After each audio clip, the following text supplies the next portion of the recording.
Bonjour à tous, j'espère que vous allez bien et on se retrouve pour parler de ce qui devrait être la série la plus chère de l'histoire, je pense, hein, si on réfléchit bien, avec les petites recherches que j'ai fait. Mais avant de parler de tout ça, bienvenue à mon guest star du jour, mon frère. Bonjour à tous. Avec qui j'ai partagé de nombreuses années d'émerveillement devant Harry Potter, non ? Oui, en effet. Tu sais, des fans de la première heure de la saga dans nos jeunes années. Et piquer les livres pour les lire.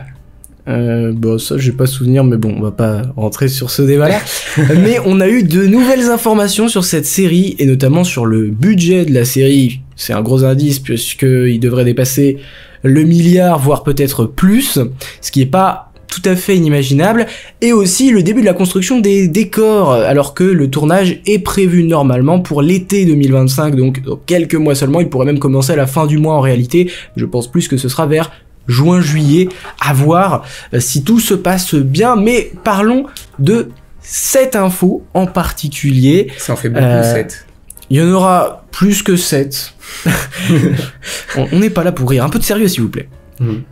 Sinon c'était une blague. Bref, une mini-ville d'1 milliard de livres sterling, donc qui coûte 1 milliard de livres sterling à être bâtie, qui représente un peu plus d'1 milliard d'euros, en gros 1 milliard 200 000, comprenant une école et un centre médical, servira de lieu de tournage pour la prochaine série télé Harry Potter, selon un rapport de Sun, cette fameuse série qui sortira sur HBO Max et qui sera chapeautée par le tandem qui avait très bien fonctionné à la tête de la série Succession avec Francesca Gardiner, qui sera la showrunneuse de cette série-là, c'est-à-dire qui va diriger les scénaristes et tout ça, et puis de l'autre côté le producteur exécutif mais également qui va réaliser quelques épisodes, Mark Mylod, qui a aussi réalisé un film que j'ai vu récemment qui s'appelle The Menu, qui avait été une belle surprise de mon côté. Et voilà, donc ce sera les deux créatifs à la tête du projet, et donc ce projet va construire une mini-ville. Alors c'est très étrange, mais 1 milliard de livres, c'est énorme quoi. Et le chiffre est énorme, surtout que j'avais les chiffres là de la série la plus chère déjà actuellement, qui donc a coûté pour sa première saison 465 millions, c'est les Anneaux de Pouvoir, la série autour du Seigneur des Anneaux, qui peut-être, si la saison continue, la série se poursuit avec plusieurs saisons, pourrait dépasser le milliard à terme. Là on se sent que quand même, on sent que c'est un investissement à plus ou moins long terme, puisque c'est une série qui va durer une dizaine d'années, si je devais dire ça, et donc ce milliard va peut-être être rentabilisé à un moment, et je pense que les décors et toutes les installations qui sont mises en place vont servir sur toute la série. Voilà. Parce qu'en fait, si j'ai bien compris, ce qu'ils veulent faire, c'est qu'ils veulent centraliser tout le tournage, toute la production de cette série à Leavesden, au studio Leavesden, et c'est pour ça que ils ont rasé notamment les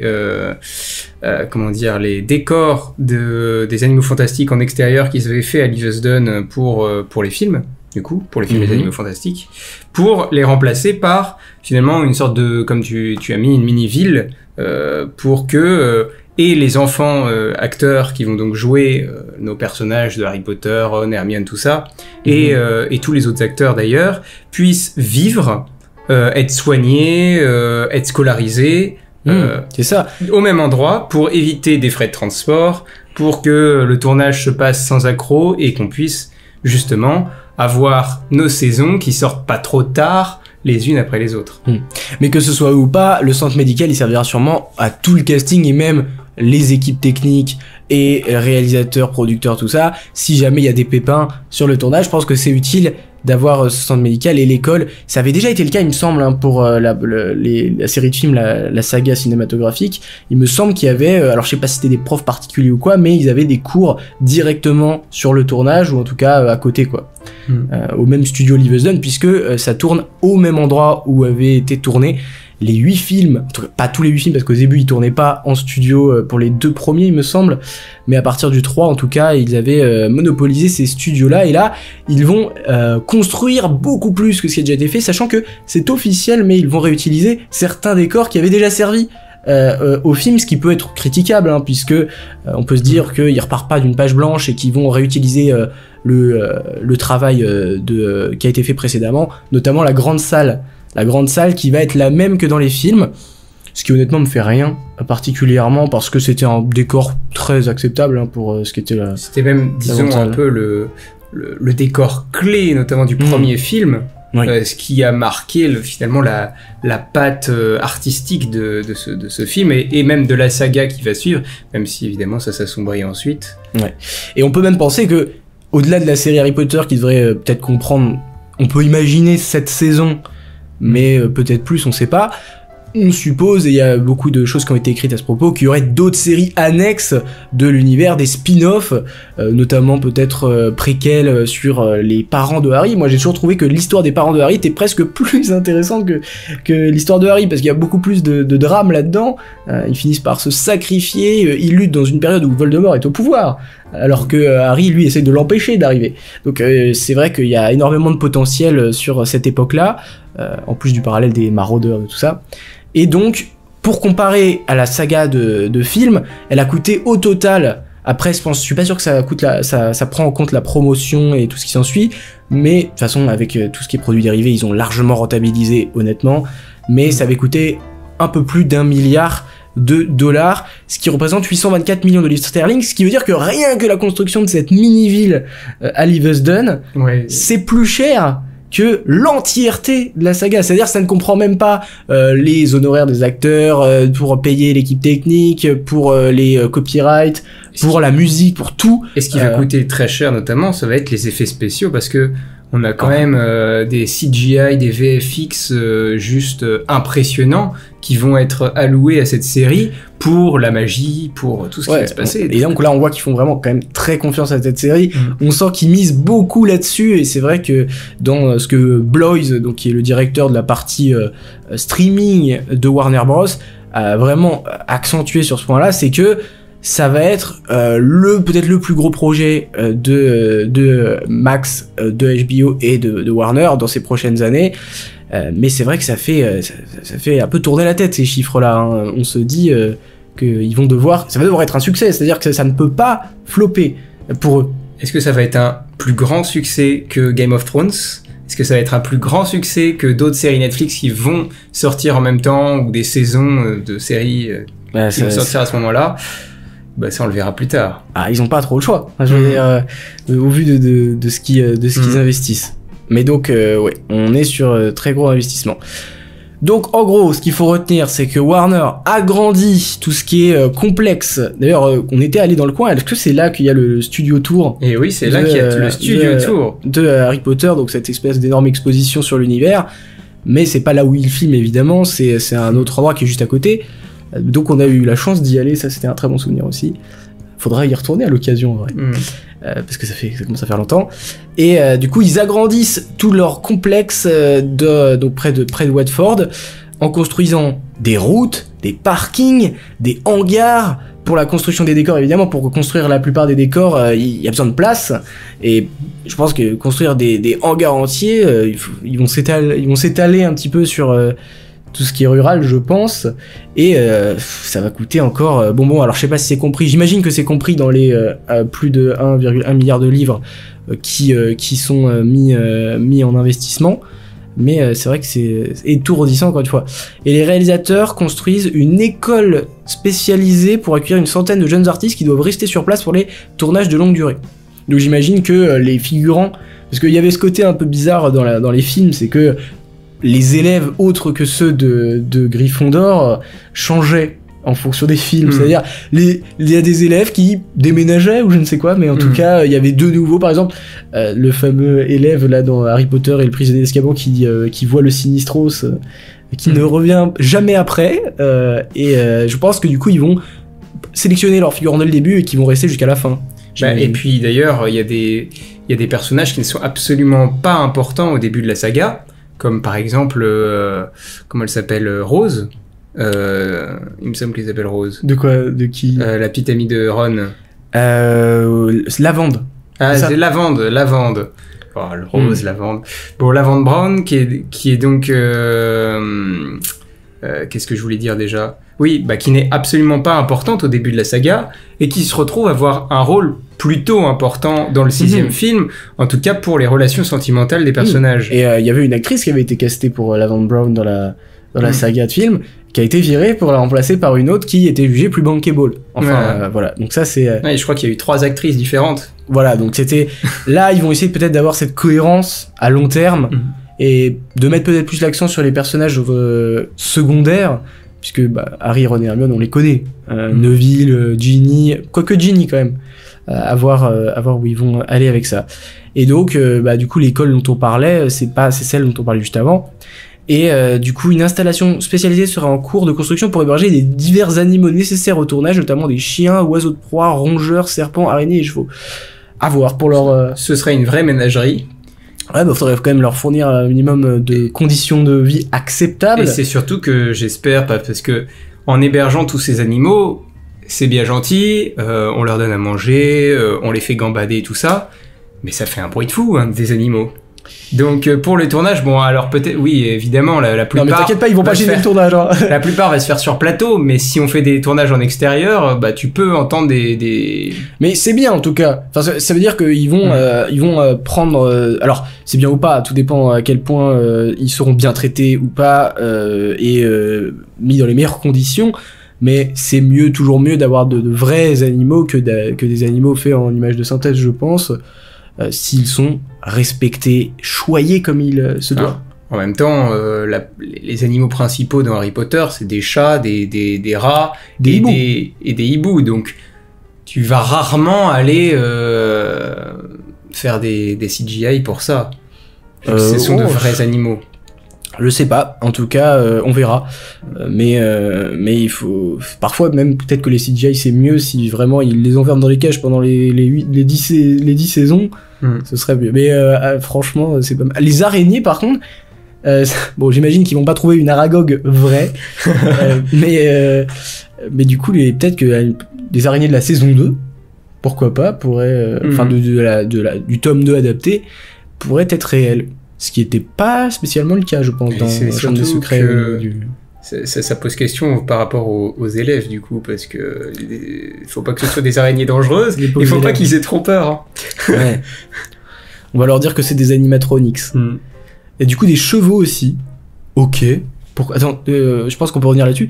Les serpents, on peut comprendre. Les araignées, on peut comprendre. Les rongeurs, évidemment. Les oiseaux de proie. Les chevaux. Les chevaux, on a les sombrales, on a les hippogriffes. Ouais, mais ils vont recueillir des chevaux alors, à très long terme dans ce cas. Puisque là, on parle des saisons... Oui, mais peut-être qu'ils prévoient certainement donc un enclos où mettre des chevaux, mais qui vont pas arriver tout de suite, tu vois. Ah, mais aussi ça... Bon, je sais pas, mais là je pense que pour le coup ce sera des images de synthèse, mais pour ce qui est des centaures, peut-être qu'ils vont utiliser des vrais chevaux, je sais pas. Centaures. Je propose. Des chevaux. C'est vrai que c'est intelligent aussi, ouais. Dans le premier film, on a des centaures déjà. Et donc, le terrain vague adjacent est en train d'être transformé, donc voilà, c'est une espèce d'urbanisation transformée en un private drive modernisé, donc on aura un private drive presque entier, c'est-à-dire c'est là, ils construisent peut-être une ville mais ils construisent aussi une ville en décor private drive qui devrait servir aussi, et ça veut dire qu'on aura sûrement des plans d'assez loin où on pourra voir tout ce qui se passe, et franchement je suis perplexe. Et est-ce que ça va être des cottages, comme un peu on s'imagine le décor de Private Drive dans Harry Potter avec les Dursley? En tout cas, on nous dit que cette architecture sera dans le style Tudor. J'avoue, j'ai pas beaucoup de détails, mais en tout cas, c'est spécifique, j'imagine, puisque ça s'appelle le style Tudor, à ce qu'on trouve au Royaume-Uni. Oui. Et j'ai remarqué qu'il y avait... ce qui est particulier, c'est beaucoup de vitres, des cercles de vitres qu'on voit sur l'image en dessous de nous. Voilà, ce sera ce genre de bâtiment qu'on aura, avec peut-être des maisons à colombage, beaucoup de briques aussi. Et par contre, ce serait différent pour le coup que de ce qui avait été fait avant dans Harry Potter. J'ai une référence pour Tudor, c'est le Cluedo, parce que celui qui est mort, en tout cas, on est dans le manoir Tudor, et c'est qui a tué le docteur Tudor ou le... T'es sûr de ça? Ouais, c'est ça, ouais. Il me semble. Non, je crois, c'est le noir. Et donc, ta référence ne marche pas. En tout cas, il me semble que c'est le manoir Tudor. En tout cas, la dynastie Tudor est celle qui règne en Angleterre actuellement. Ah oui. J'espère qu'on n'enchaîne pas des fun facts qui sont totalement faux. De toute façon, c'est un peu hors sujet. Oui, mais du coup, s'ils construisent dans le même temps, ils construisent un Private Drive en grandeur nature. Je pense qu'ils vont pas s'en passer dans toutes les saisons. Heureusement, l'histoire d'Harry Potter qui commence toujours à Private Drive, ce qui n'a pas été le cas dans un bon nombre de films, hein, dans le 4 notamment, où il commence directement chez les Weasley, ce qui nous fait zapper cette fameuse séquence culte où ils arrivent dans la fausse cheminée qui est, c'est ça, ouais. Qui est comblée. Dans le poêle. Et dans le 6 aussi. Ils arrivent dans le poêle. C'est pas une cheminée, c'est un poêle. Et pas un poêle ou une poêle? Non, un poêle. Ah, mais un poêle qui est pas un poêle. Enfin, bon, et le 6 aussi, où le 6, je sais pas ce qu'ils ont fumé, mais ils ont commencé ça directement dans une gare. Peut-être qu'ils se sont dit, ça fait trop répétitif, mais c'est le charme d'Harry Potter de commencer toujours au 4 Private Drive. Et donc, Warner Bros. Est engagé à fond dans la nouvelle série, envisageant de produire plusieurs séries de longue durée au cours de la prochaine décennie. Donc, ça veut dire que pour moi, il va y avoir plusieurs séries Harry Potter dans le même temps, ce qui fait que quand on n'aura pas, par exemple, une année, une saison de la série, on aura peut-être un spin-off, on aura peut-être... Et du coup, il va y avoir énormément de contenu autour de ça. Ça me fait poser une question, juste, après on peut passer à la suite. C'est, est-ce que il y aura toujours cet engouement pour des séries, pour des histoires fantastiques avec de la magie? Parce que c'était quand même assez unique que, à ce moment-là, on était intéressé par le fantastique, par le fantasy, par la magie. Bon, ma question, elle est plus large que ça. Est-ce que les gens vont être intéressés de suivre une série dont ils connaissent déjà la conclusion, le dénouement? Oui, ça pour Harry Potter. Même si, oui, voilà. Mais là, on parle de cette série. Mais je pense que là, ce qui va être l'enjeu principal pour cette série, ça va être pour ceux qui la font d'essayer de créer quelque chose qui ne se base pas entièrement sur l'histoire de J.K. Rowling, parce que tout le monde la connaît. Il y aura aucune surprise pour ceux qui la suivent. Je pense qu'il faut essayer de créer des atmosphères uniques, des moments qu'on n'a jamais imaginés ou eu, des interactions. On sait qu'il va y avoir beaucoup de choses avec les professeurs. C'est pas mal, parce qu'on va pouvoir s'attacher beaucoup plus, avoir beaucoup moins ce point de vue enfantin, et avoir peut-être des relations un peu plus complexes entre les différents professeurs et adultes de Poudlard. Donc je pense qu'il va falloir singulariser tout ça pour faire que finalement l'histoire de Harry, des Horcruxes, de Voldemort, quoique Voldemort, je pense qu'il y a énormément de choses à montrer, qui n'a pas été la maison des Gaunt et tout ça quand même, mais je pense qu'il va falloir essayer de trouver des personnages qui n'ont été que très légèrement abordés.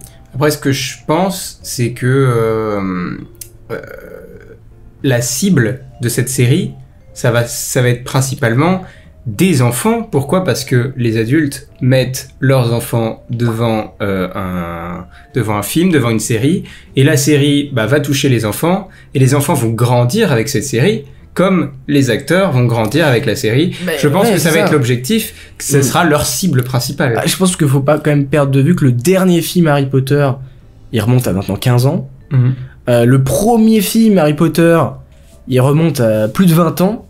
Et je pense qu'ils essayent d'éduquer une nouvelle génération à Harry Potter. Et si ça marche, ça peut être vraiment un nouveau lancement et un nouveau coup d'accélérateur pour cette saga qui n'a jamais réellement disparu du paysage de la pop culture, hein. Mais c'est vrai que vu qu'il y avait rien à part les animaux fantastiques qui a pas créé un énorme engouement ces dernières années, je pense que la hype autour est redescendue petit à petit, et là ils ont essayé de la relancer. Ce qui est intéressant, c'est que là il y a peut-être des enfants vont s'intéresser, les parents vont mettre les enfants à cette série. Mais je pense aussi que les générations précédentes qui ont vécu et grandi avec Harry Potter vont s'intéresser aussi. Donc c'est vrai que le spectre de personnes qui peut s'intéresser à cette série est juste énorme.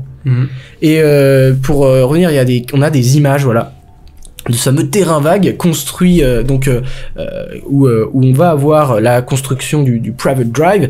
Et d'après ce que nous a dit les personnes sur place, la Sandbox PhD qui a partagé ça, on aura mais on aura donc quand même une route, on aura tout le voisinage de Harry. Honnêtement c'est énorme. Enfin les coûts de production une nouvelle fois sont super élevés, parce que on va avoir les 2-3 routes adjacentes, on va avoir, enfin je sais pas comment ils vont faire tout ça dans les délais. Mais c'est assez impressionnant. D'ailleurs, ça me dit... ce qu'on ne voit jamais dans Harry Potter, c'est les voisins, en tout cas dans les films, parce qu'on en parle un peu dans les livres. Va-t-il y avoir des voisins, des voisines? Je pense qu'il y a des moments quand même assez fun. Madame Fig. Il y a Mrs. Fig, mais il y a aussi lorsque les Dursley ont leur nouvelle voiture et qu'ils le crient à tous les voisins. Ils disent « Oh là là, mais qu'est-ce qu'elle est belle, notre voiture !» Il y a un côté, dans le Harry Potter, en tout cas dans l'intro d'Harry Potter, il y a un côté un peu petit Nicolas. Je sais pas si tu vois ce que je veux dire. Le côté de raconter un peu les péripéties de Harry dans cette famille. Je pense que ça va être très très sympa de montrer, par exemple, j'imagine s'ils construisent les routes autour de quoi, on va avoir la scène où Vernon va travailler, il prend sa voiture, il va travailler... chez son entreprise de perceuse, je ne sais pas quoi. Franchement, s'ils font ça, ce sera extraordinaire pour les fans. Mais là, du coup, avec cette image, tu voulais dire un truc? Non, je me dis, la série va certainement pas commencer par ça parce que sinon c'est pas accrocheur. Mais c'est avec cette image, qu'est-ce qu'on voit? Oh, si, quand même. Ça dépend, il faut voir, on verra. Mais ça fait quand même un début différent du premier film, où ils avaient décidé de skipper les 30 premières pages du livre et d'arriver directement à la soirée où Dumbledore et McGonagall directement déposent Harry. Mais du coup, avec cette image, on voit les grands hangars studios derrière, et justement, on montre clairement que là, c'est effectivement sur un terrain adjacent qui est construit tout ça. Voilà. Il suffit, vous tapez Google Maps et vous voyez un peu comment ça se voilà, donc là, on a d'autres images qui n'est pas l'image qu'on a vue tout à l'heure, c'est-à-dire c'est une autre rue, et on voit que c'est une impasse un peu, ça a l'air pas mal. On voit donc comment c'est fait, et j'avoue que ça va y avoir, alors c'est totalement différent de ce qu'on a, je vais mettre un comparatif juste après, c'est totalement différent de ce qu'on avait eu Private Drive avec les premiers films et même le dernier film. On a beaucoup de vitres. J'ai l'impression que tout ce qui est blanc, ce sera des vitres. Hein. Ben, je sais pas en fait. Finalement. Ou alors parce que ça se trouve c'est juste du mur ou du bois. Qui non mais c'est ça. Mais c'est ça, c'est peut-être juste du bois blanc, comme on l'a vu juste ici en fait. Ce sera peut-être ce type de texture. Bon après là c'est plutôt des fenêtres mais. Bon là c'était peut-être blanc à l'origine mais bon c'est vieux donc. Et ouais en fait non c'est pas là les fenêtres, en fait je pense que les fenêtres sont là en fait. Mais après je crois que t'as mis un visuel après et que... Ouais, et du coup moi je pense que ici là pour l'instant il y a rien de construit tout ça, j'imagine un jardin, parce que dans les Harry Potter notamment je crois que c'est le 4 où voilà à certains moments il sort s'allonger en dessous de la fenêtre et il peut entendre ce qui se dit dans la maison. Avec la fenêtre ouverte. Dans le 3 surtout. Ah oui. Pour le prisonnier dans le 2. Et à un moment, il voit Dobby dans le buisson. Bah dans le 2, mais dans le 3 aussi, vu qu'il entend la télé qui dit qu'il y a Sirius Black. Et donc peut-être que ça sera ce genre de petit jardin. Moi j'imagine ça à peu près comme ça. Mais là le truc c'est que c'est côté route. Alors qu'il me semble que dans les livres, c'est le jardin arrière. Le backyard, l'arrière-cour. Exactement. Ok. En tout cas, là, donc on voit que c'est totalement différent et que la route va continuer ensuite avec ce qu'on a vu tout à l'heure. En tout cas, c'est incroyable. On se croirait vraiment dans un chantier de ville. Quoi. Mais voilà, la différence est flagrante, quoi. Là, c'était une maison on ne peut plus classique, même à l'européenne, je dirais, parce que le petit garage, bon après c'est un lotissement. Mais là, on aura carrément quelque chose de peut-être mieux, je sais pas, avec peut-être plus d'identité. En tout cas, bon, c'est culte, hein, ce Private Drive des films qu'a proposé Chris Columbus à l'époque, et c'est vrai que la différence est flagrante. Et voilà, enfin on a... voilà, t'as mis un petit exemple de ce que ça pourrait être. Voilà, c'est ça. Et le côté blanc, les fenêtres, tout ça, je pense que ce sera quelque chose comme ça. Et c'est très très différent de ce qu'on pouvait... avec de l'image qu'on a des films, mais au final, est-ce que c'est très différent de ce qu'on aurait pu imaginer sans les films ? Ça, c'est une question que je me pose. Bah, honnêtement, moi, ça me dérangera pas d'avoir ce style de... Non, moi, ça me dérange pas non plus. Ça fait très neuf quand même. Donc, est-ce que, dans l'idée, ce serait un lotissement neuf ? Parce que ce type d'architecture est plutôt ancien. Enfin, on est plutôt dans le 18e, 19e siècle, de mon point de vue. Et donc, comme c'est censé se passer fin du 20e siècle, là, les maisons sont peut-être trop propres. Après, c'est la grande bourgeoisie. Oui. Enfin, grande bourgeoisie, les Dursley, bon... Voilà. Bah, je veux dire, c'est les milieux aisés. En tout cas, là, ouais, que je pense qu'ils sont peut-être, ils sont aisés. Hein. Je pense qu'il est quand même le chef de cette fameuse compagnie de perceuses. Oui, le patron de la compagnie de perceuses. Et puis en plus, comment dire, ils offrent combien de cadeaux déjà? 37 cadeaux à Dudley. Oui, voilà, ils ont de l'argent. Mais du coup, on voit que les toits en fait seront très triangulaires, un peu dans l'image que j'ai montrée juste là, très triangulaires avec des sous-toits, des choses comme ça. Et beaucoup disaient que ça, c'est peut-être le cas de Private Drive. Au bout comme ça, un peu spécial ici. Ça, c'est possible. C'est possible. Je pense peut-être qu'ils vont changer de cette logique de les rues alignées comme ce qu'on avait. Je pense qu'ils vont essayer vraiment de briser les logiques et notamment peut-être de nous mettre ça. Pourquoi pas, mais franchement là, j'ai pas d'infos. Voilà. Est-ce que t'as quelque chose à rajouter là-dessus?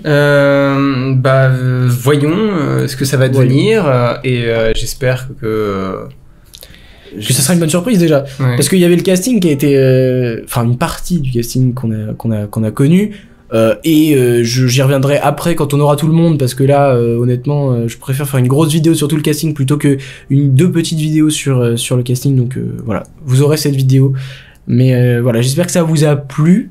Merci d'avoir passé sur cette vidéo. Merci Edgar de m'avoir accueilli. Peut-être qu'on te retrouvera à d'autres moments pour parler d'Harry Potter dans l'avenir. Ou autre chose, si tu veux. Mais si ça vous a plu, n'hésitez pas à liker, à partager, à vous abonner, à donner du soutien à cette vidéo et à la chaîne. Je crois que... Ouais. Et c'est quoi déjà? C'est subscribers, rassemblement. Voilà, et si on met fin à la vidéo, on peut dire méfait accompli. C'est pas mal ça. Oui, c'est ça. Allez, méfait accompli.